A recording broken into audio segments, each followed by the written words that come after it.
दी कक्षा में आपका स्वागत है। हरिहर काका पढ़ा रही थी, पार्ट 3 आज पढ़ा रही हूँ, तीसरा भाग। हरिहर काका तीसरा भाग पढ़ा रही। मिथिलेश्वर के बारे में बता चुकी थी कि जन्म 31 दिसंबर 1920 को बिहार के भोजपुर जिले के बैसाडीह नामक गांव में हुआ था। पिता स्वर्गीय प्रोफेसर बंसरोपन लाल थे। हिंदी में एमए पीएचडी करने के उपरांत व्यवसाय के रूप में अध्यापन कार्य को चुना। मिथिलेश्वर का व्यक्तित्व तथा इनके निर्धारण में जो है ना अनवरत माने लगातार संघर्षपूर्ण जो जीवन यात्रा की अहम भूमिका है।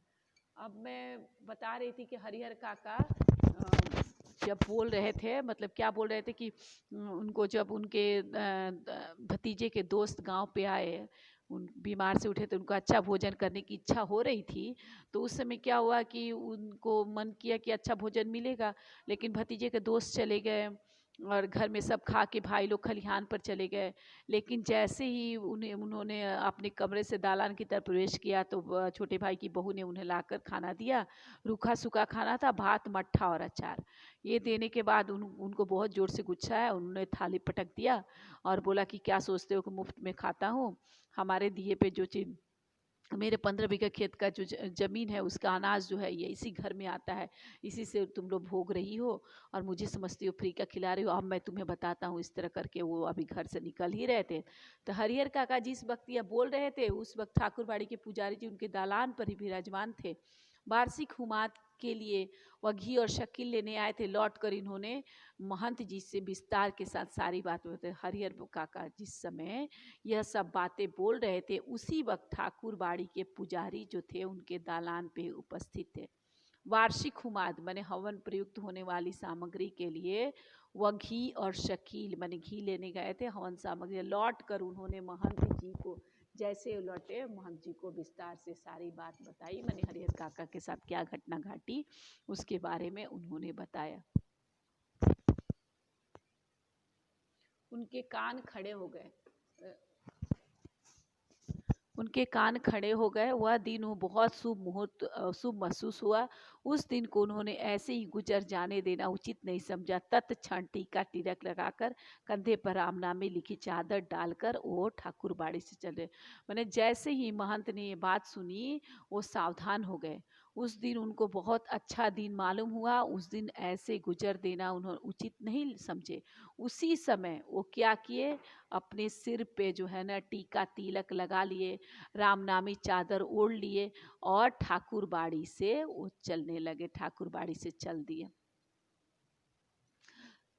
संयोग अच्छा था, हरिहर के दालान तक नहीं जाना पड़ा। रास्ते में हरिहर काका मिल गए। गुस्से में घर से निकलकर वह खलिहान की ओर जा रहे थे, लेकिन महंत जी उन्हें खलिहान की ओर नहीं जाने दिया। अपने साथ ठाकुरबाड़ी लेते आए। मैंने बने संयोग अच्छा था, महंत जी का संयोग बहुत अच्छा था।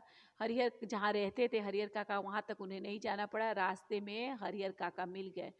गुस्से में घर से निकलकर कहाँ जा रहे थे हरिहर काका? खलिहान की ओर जा रहे थे, लेकिन महंत जी ने खलिहान की ओर नहीं जाने दिया, उन्हें ठाकुरबाड़ी लेते आए। फिर एकांत कमरे में, मैंने ठाकुरबाड़ी हरिहर काका जब उनको ठाकुरबाड़ी में लेके आए तो एकांत कमरे में उनको बैठा कर समझाने लगे कि हरिहर काका यहाँ कोई, हरिहर काका को बताने लगे यहाँ कोई किसी का नहीं है, सब माया का बंधन है। तू तो धार्मिक प्रवृत्ति का आदमी है, मैं समझ नहीं पा रहा हूँ कि तुम इस बंधन में कैसे पड़े। मैंने कि कोई अपना नहीं है, सब माया का मोह का बंधन है। तुम धार्मिक प्रवृत्ति का है, मैं समझ नहीं पा रहा हूँ तुम इस समय इस बंधन में कैसे आके फंस गया। ईश्वर की भक्ति, ईश्वर में भक्ति लगाओ, उसके सिवाय कोई तुम्हारा अपना नहीं है। पत्नी बेटे भाई बंधु सब स्वार्थ के साथी है। जिस दिन उन्हें लगेगा तुमसे उनका कुछ स्वार्थ समझने वाला नहीं है, उस दिन वे तुम्हें पूछेंगे तक नहीं। मैंने हरिहर काका को महंत जी बोल रहे थे कि आप ईश्वर भक्ति मन लगाओ, कोई भी अपना नहीं है। पत्नी बेटा भाई बंधु सब स्वार्थ, सब मतलब के साथी हैं। जिस दिन इन लोगों को लगेगा, जिस दिन तुम्हारे रिलेटिव को अर्थात जितनी सगे संबंधी को, जिस दिन भाइयों को सबको लगेगा कि तुमसे कोई कार्य नहीं है, उस दिन के बाद वो तुम्हें पूछेंगे। इसलिए ज्ञानी संत महात्मा ईश्वर के सिवाय किसी को भी में भी प्रेम नहीं लगाते। तुम्हारे हिस्से में 15 बीघा खेत है, उसी के चलते तुम्हारे भाई परिवार तुम्हें पकड़े हुए हैं। मैंने बोला कि तब महंत जी उनको उपदेश देने लगे। ज्ञानी लोग जो होते हैं, संत लोग होते हैं, महात्मा होते हैं, ईश्वर के सिवाय किसी में प्रेम नहीं लगाते। तुम्हारे हिस्से में क्या 15 बीघे खेत है, इसी के चलते तुम्हारे भाई तुम्हें पकड़े, मैंने तुम्हें मानते। अगर तुम्हारे हिस्से खेत नहीं होता तो वो लोग तुम्हें नहीं पूछते। तुम एक दिन यह कह करके देख लो कि अपना खेत उन्हें ना देकर दूसरे को लिख दोगे तो वह तुम्हें बोलना बंद कर देंगे। खूब खून का रिश्ता खत्म हो जाएगा। तुम्हारे भले के लिए मैं बहुत दिन से सोच रहा था, लेकिन संकोचवश नहीं कह पा रहा था। हरिहर काका को महंत जी बोलने लगे कि तुम एक दिन कह के देख लो, मैंने अपने भाइयों को, भतीजों को कह के, भाई की पत्नियों को कह के देख लो कि हाँ तुम दूसरे को लिख दोगे तो अपना खेत, तो वो तुमसे बोलना बंद कर देंगे। तुमसे जो ब्लड रिलेशन है, खून का रिश्ता है, वो खत्म हो जाएगा। तुम्हारे भले के लिए, मैंने तुम्हारा भलाई हो इसलिए बहुत दिन से सोच रहा हूँ, लेकिन संकोचवश मैंने मुझे झिझक हो रहा है कि तुम कुछ और मत समझो, इसलिए मैं तुमसे नहीं कह रहा था। आज कह देता हूँ, तुम अपने हिस्से का खेत ठाकुर जी के नाम लिख दो, सीधे बैकुंठ को प्राप्त करोगे। तीनों लोकों में तुम्हारी कीर्ति जगमगा उठेगी। जब तक चांद सूरज रहेंगे तब तक लोग तुम्हें याद करेंगे। मैंने महंत जी कह रहे हैं कि आज मैं कह देता हूँ, आपसे बता देता हूँ कि तुम अपने, मैंने आप जो अपने हिस्से का खेत है, जो 15 बीघा खेत है, वो किसके नाम लिख दो? ठाकुर भगवान के नाम लिख दो। सीधे बैकुंठ, माने आप अगर भगवान के नाम खेत लिखते हो तो आप स्वर्ग को चले जाओगे। तीनों लोकों में, माने तीनों लोक, आकाश पाताल जो है, पृथ्वी, तीनों लोक में आपकी प्रसिद्धि, आपकी ख्याति गूंजेगी। जब तक सूरज चांद रहेंगे तब तक, माने सूरज चांद की जीवन सूरज चांद का जीवन हो तो अनंत है, सूरज भी अनंत है, चांद भी अनंत है, तब तक लोग आपको भी नाम लेंगे। ठाकुर जी के नाम पर जमीन लिख देना तुम्हारे जीवन का महादान होगा। साधु संत तुम्हारे पांव पखारेंगे, सभी तुम्हारा यशोगान करेंगे, तुम्हारा यह जीवन सार्थक हो जाएगा। अपनी शेष जिंदगी तुम इसी ठाकुर बाड़ी में गुजारना, तुम्हें किसी चीज़ की कमी नहीं हो। मैंने बता रहे हैं महंत जी कि ठाकुर जी के नाम पर जब जमीन लिख देगा तुम, तो सबसे बड़ा तुम्हारे जीवन का सबसे बड़ा दान होगा। इस ठाकुर बाड़ी के जो साधु संत है तुम्हारे पांव पखारेंगे, मैंने तुम्हारे पांव को धोएंगे, सभी तुम्हारा यशोगान करेंगे, मैंने तुम्हारी प्रसिद्धि के गीत सब लोग गाएंगे। तुम्हारा यह जीवन, मैंने ये जो जन्म तुमने लिया है, जन्म को निरर्थक नहीं जाने दो, तुम्हारा जन्म सार्थक हो जाएगा। अपनी शेष जिंदगी तुम इसी ठाकुर बाड़ी में गुजारना, तुम्हें किसी चीज़ की कमी, मैंने हरिहर काका को महंत जी बता रहे हैं कि आप तुम्हारा जो भी, जब तुम ठाकुर बाड़ी के नाम अपनी संपत्ति, अपनी जमीन जायदाद दान कर दोगे तो शेष जीवन यहीं भी गुजारना। तुम्हें, आपको किसी तरह की, मैंने आपके घर में तो आपको हर तरह की कमी है, हर तरह के कष्ट जूझना पड़ता है, यहाँ आपको किसी तरह की कमी नहीं होगी। एक मांगोगे तो 4 हाजिर की जाएगी। हम तुम्हें सिर आंखों पर उठाकर रखेंगे। ठाकुर जी के साथ साथ तुम्हारी आरती की जाएगी। भाई के परिवार तुम्हारे लिए कुछ नहीं करेगा। तो महंत जी समझाने लगे कि जब आप ठाकुर बाड़ी में ज़मीन दे दोगे, ठाकुर जी के नाम ज़मीन दे दोगे, तो आप एक मांगोगे तो आपको 4 मिलेगा। हम तुम्हें सिर आंखों पर उठाना मतलब बहुत सम्मान रखना, माने हम तुम्हारा बहुत सम्मान करेंगे। ठाकुर जी के साथ साथ, मैंने ठाकुर जी के साथ हम तुम्हारी, मैंने हम तुम्हारी भी आरती, जैसे भगवान की आरती की जाती है, इतना नेक काम करोगे तो तुम्हारी भी आरती की जाएगी। भाई का परिवार तुम्हारे लिए कुछ नहीं कर, मैंने तुम 15 बीघा जमीन भाई को देखो तो भाई के परिवार वाले कुछ तुम्हारे लिए करें। पता नहीं पूर्व जन्म में तुमने कौन सा पाप किया था कि तुम्हारी दोनों पत्नियां अकाल मृत्यु को प्राप्त हुई। तुमने औलाद तक का मुंह नहीं देखा। तब हरिहर महंत जी उनको सेंटिमेंटली, जो ब्लैकमेल, भावनात्मक रूप से उनको, मतलब भावनाओं से जोड़ के उनको बताने लगे, समझाने लगे कि पूर्व जन्म बने, पहला जन्म में आप तुमने कुछ गलत कार्य किया होगा, इसलिए इस जन्म में तुम अच्छा कार्य करो, ठाकुर जी के नाम अपनी ज़मीन दे दो। बोले पता नहीं, मैंने कौन जानता है पूर्व जन्म, मैंने पहले जन्म में तुमने कौन सा तुमने पाप किया। तुम्हारी दोनों पत्नियां, मैंने पूर्व जन्म में तुमने कौन सा पाप किया कि तुम्हारी दोनों पत्नियां अकाल मृत्यु मैंने अचानक वो मृत्यु हो गई, दोनों पत्नियों को मृत्यु अचानक हो गई। तुमने औलाद का, मैंने कहने का मतलब कि पूर्व जन्म में जरूर कोई गलती किया होगा, तभी तुम ये भुगत रहे हो। कम से कम इस जन्म में तो अच्छा कार्य कर लो। पूर्व जन्म में कोई गलत कार्य किए होगा, इसलिए तुम्हें औलाद देने नहीं हुआ, कम से कम इस तुम्हारा वंश नहीं हुआ, तुम्हारा वंश नहीं चला, इसलिए तुम्हें अब इस जन्म में तो अच्छा कार्य कर लो कम से कम। अब अपना यह जन्म तो अकारथ न जाने दो, ईश्वर को एक भर दोगे तो 10 भर पाओगे। मैं अपने लिए तो तुमसे मांग नहीं रहा हूँ, तुम्हारा यह लोक और परलोक दोनों बन जाए, इसकी राह मैं तुम्हें बता। बड़े लेखक बता रहे हैं, सॉरी महंत जी बोल रहे हैं कि तुम अपना जन्म ने पूर्व जन्म में तो गलती की है कि जिसकी सजा तुम भुगत रहे हो, लेकिन इस जन्म को तुम व्यर्थ नहीं जाने दो, बेकार नहीं जाने दो। ईश्वर को एक भर दोगे, माने एक भर मतलब 1 किलो तुम दोगे, 1 गुना दोगे तो ईश्वर तुम्हें 10 गुना देगा। मैं अपने लिए तो तुमसे मांग नहीं रहा हूँ, तुम्हारा यह लोक और परलोक दोनों बन जाए, इसकी राह मैं तुम्हें बताता। मतलब बता रहे हैं महंत जी कि मैं अपने लिए तो नहीं मांग रहा हूँ, ये लोग भी तुम्हारा अच्छा हो जाए, दूसरा लोग भी अच्छा हो जाए, आगे आने वाला लोग भी तुम्हारा अच्छा हो, इसलिए तुम्हें बता रहा हूँ। मतलब कहने का मतलब कि पहले तुमने क्या गलती की जो ये सज़ा भुगत रहे हो, लेकिन मैं चाहता हूँ कि फिर से सज़ा ये नहीं भुगतो, इसलिए तुम्हें ये बात बता रहा हूँ, ये कार्य करने को बोल रहा हूँ। हरिहर देर तक महंत जी की बातें सुनते रहे। महंत जी की बातें उनके मन में बैठती जा रही थी। ठीक ही तो कह रहे हैं महंत जी, कौन किसका है? 15 बीघे खेत की फसल भाइयों के परिवार को देते हैं तब तो कोई पूछता नहीं है, अगर कुछ न दे तब क्या हालत होगी।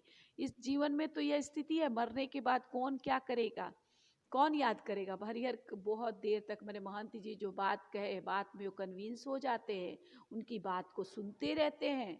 महंत जी की बातें उनके मन में, मैंने जो भी बात महंत जी बोल रहे हैं उनके मन में अच्छी लगने जा रही है, और ये सोच रहे हरिहर काका कि महंत जी तो ठीक ही कह रहे हैं।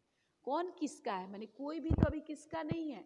15 बीघे की जमीन, मैंने 15 बीघा जमीन है, 15 बीघा का फसल भाई का परिवार लेता है, तब मैंने 15 बीघा जमीन का फसल ये लोग लेता है, तब हम लोग को ये लोग नहीं पूछता है, हम लोग को कुछ नहीं समझता है, मुझे कुछ नहीं समझता है। खाने खाने को मुझे तरसने पड़ता है, दाने दाने को मैं तरसता हूँ, और अगर मैं 15 बीघा खेत दे के दाने दाने को तरसता हूँ तो कुछ नहीं दूंगा, तब क्या हालत होगी। इनके जीवन में तो यह स्थिति है, मरने के बाद उन्हें, मैंने कहा मैं जीते जी मेरी ये स्थिति इन लोगों ने रखा है, तो मरने के बाद मुझे कौन याद रखेगा। इस तरह हरिहर काका का मन जो है उनके प्रति द्रवित हो गया। वो सोचने लगे, सीधे सीधे उनके खेत हड़प जाएंगे, ठाकुर जी के नाम लिख देंगे तो पुश्तों तक लोग उन्हें याद करेंगे।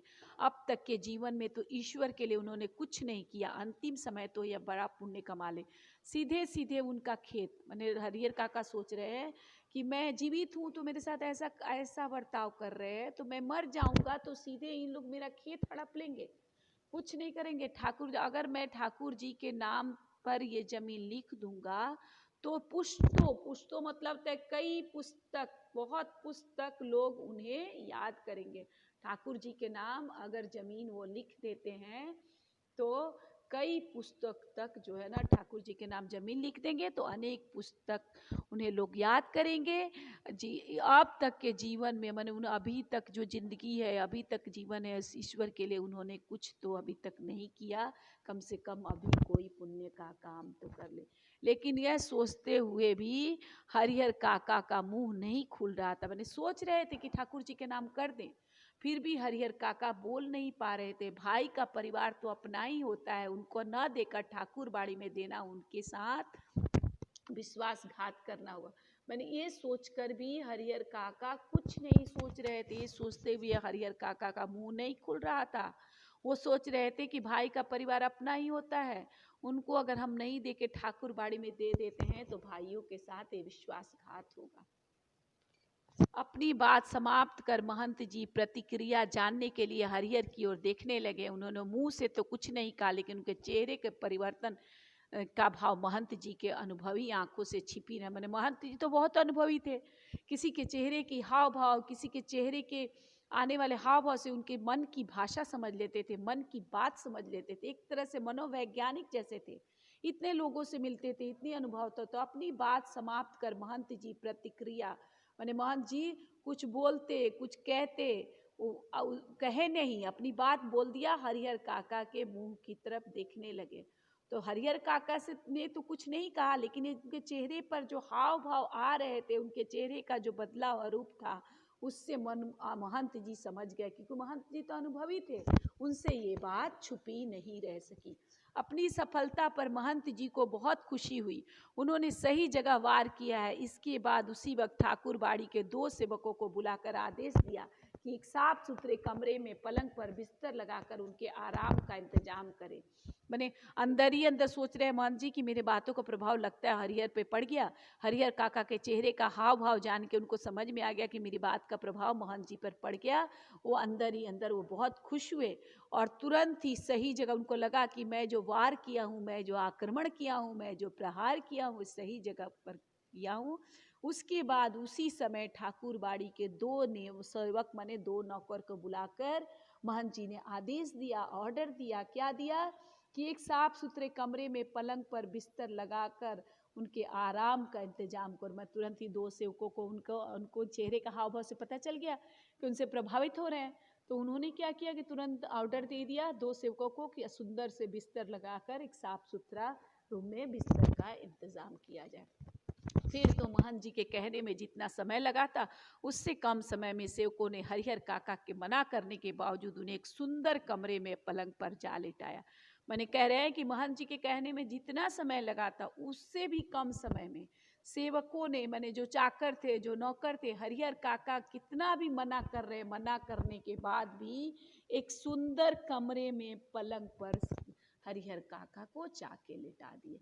और महंत जी उन्होंने पुजारी जी को समझा दिया कि हरिहर के लिए विशेष रूप से भोजन की व्यवस्था करें। हरिहर काका को महंत जी विशेष उद्देश्य से ले गए थे, इसलिए ठाकुर बाड़ी में चहल पहल शुरू हो गई। महंत जी ने क्या किया, पुजारी जी को समझा दिया कि हरिहर काका के लिए जो भोजन बनेगा एक विशेष भोजन बनेगा। हरिहर काका को महंत एक विशेष, एक मुख्य, एक मेन लक्ष्य लेके, मेन एम लेके आए थे। इसलिए ठाकुर बाड़ी में चहल पहल, मैंने उत्सव जैसा माहौल हो गया। क्यों माहौल हो गया कि प्रभावित होकर हरिहर काका 15 बीघा जमीन लिख देंगे तो ठाकुर बाड़ी के जमीनों में बढ़ोतरी होगी, जिससे महंत का और ज़्यादा प्रभुत्व रहेगा और उनका मतलब कि ऐशो आराम की जिंदगी और ज़्यादा बढ़ती जाएगी। इसलिए ठाकुर बाड़ी में चहल पहल शुरू हो गई। धन्यवाद बच्चों। इसके बाद हरिहर काका के साथ ठाकुर बाड़ी में क्या हुआ, हरिहर काका फिर से अपने भाइयों के पास गए कि नहीं, आगे की कहानी मैं आगे की कक्षा में बताऊंगी। धन्यवाद बच्चों। खुश रहिए, स्वस्थ रहिए, घर में रहिए, थोड़ी बहुत पढ़ाई कीजिए और अगर आपको कोई डाउट हो तो मुझे पूछिए।